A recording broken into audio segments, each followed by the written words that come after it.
Not all children learn in the same way, and for local author Sean Beach, this is something he discovered whilst teaching young children.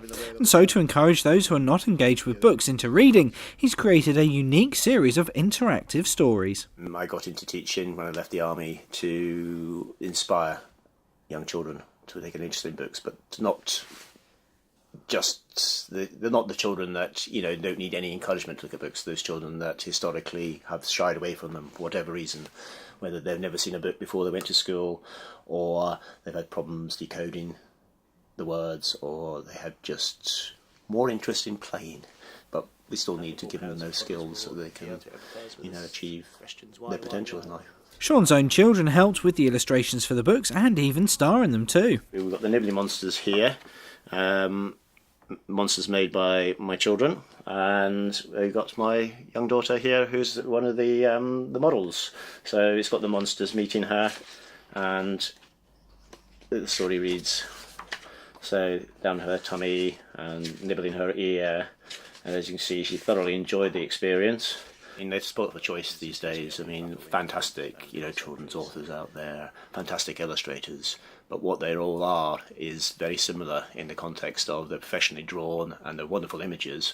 But for a child that struggles to get into books, they see that as something that is a bit off-putting all the time because they can't understand the words, and the pictures, they have no chance of replicating them themselves. So I've used my own children to build the models to illustrate these books, so that when the children see them, they can think, I could maybe build a shark better than that one, or I could build a monster better than that one. But by doing that, they're actually taking part in the book and they have more interest in the book, and hopefully they'll therefore want to be able to read because they've got that interest and engagement.